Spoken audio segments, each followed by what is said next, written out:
اولاد کو چپکا کے رکھنا چاہیے. ہم دوستوں کو بتاتے ہیں، ہمارے شیخ رحمۃ اللہ نے فرمایا اپنی اولاد کو چپکا کے رکھو. کتنے لوگ ایسے ہیں جو غصے کی بیماری کی وجہ سے اپنی اولاد کو گمراہ کر دیتے ہیں، چونکہ جب وہ سختی کرتے رہتے ہیں غصے کے تقاضوں پر عمل تو نفرت کا بیج بوتے رہتے ہیں، اور گمراہ کن ایجنسیاں، گمراہ قسم کے لوگ وہ مصنوعی شفقتیں لے کر جال پھیلائے، ہاتھ پھیلائے بیٹھے ہیں. جہاں اولاد کو سختی کرتا رہا، نفرت کا بیج بوتا رہا، یہاں تک کہ وہ نفرت کا بیج، اس کا اثر یہ ہوا کہ بار بار نفرت بغاوت میں تبدیل ہو گئی. تو اب وہ نکلا ادھر ادھر، گمراہ لوگوں نے دھر لیا، وہاں سے ہلاک ہو گیا.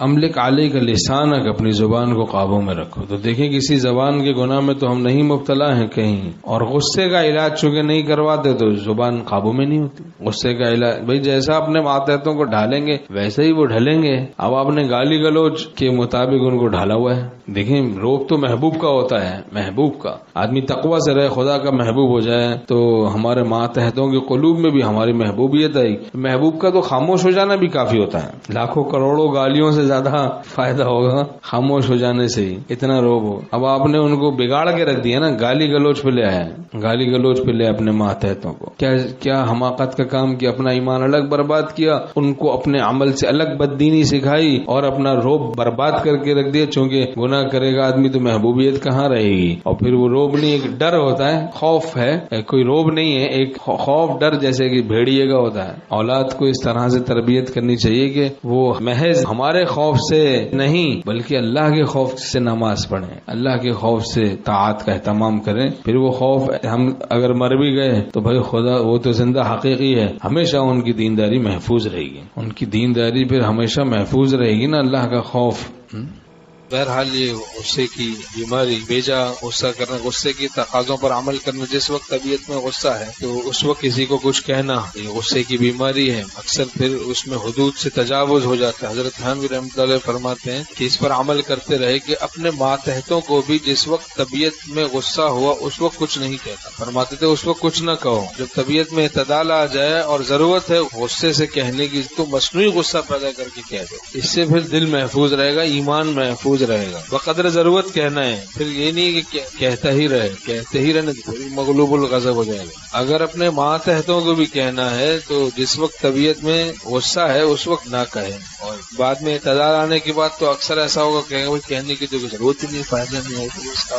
اگر اس وقت بھی معلوم ہو کہ غصے سے کہنے کی ضرورت ہے تو جتنی ضرورت ہے مصنوعی غصہ پیدا کر کے اگر کہہ دیا اس سے مان محفوظ رہے گا. دوسروں کی جوتیوں کی حفاظت میں اپنا دوشالہ مت گواؤ. اللہ تعالی ہم سب کو توفیق نصیب فرمائے. فرمایا رسول اللہ صلی اللہ علیہ وسلم نے جو شخص آدمیوں پر رحم نہ کرے اللہ تعالیٰ اس پر رحم نہیں کرتے ہیں. ہم چاہتے ہیں اللہ تعالیٰ ہم پر رحم کریں، لوگوں پر رحم کرنا چاہیے. حدیث شریف میں مضمون ہے کہ دو ضعیفوں پر رحم کرو، دو ضعیفوں پر، عورتوں پر اور بچوں پر تو رحم کرنا چاہیے. بھائی بیویوں پر بھی رحم کرنا چاہیے، بچوں پر بھی رحم کرنا چاہیے. اولاد کو چپکا کے رکھے، اپنے غصے کے تقاضوں پر ہی عمل کرتا رہے گا، مار دھاڑ تو باغی بن جائے. گمراہ کن ایجنسیاں مصنوعی شفقتیں رحمتیں دکھا کر قریب کر کے ہلاک کر دیں گے. شیاطین بہت سے وہ مصنوعی رحمت اور شفقت دکھا کر نادان مسلمانوں کے بچوں کو قریب کر کے پھر گمراہ کر دیتے ہیں. یہ ترکیب، یہ چالاکیاں شیطانی عام ہیں معاشرے میں ہمارے. یہاں سے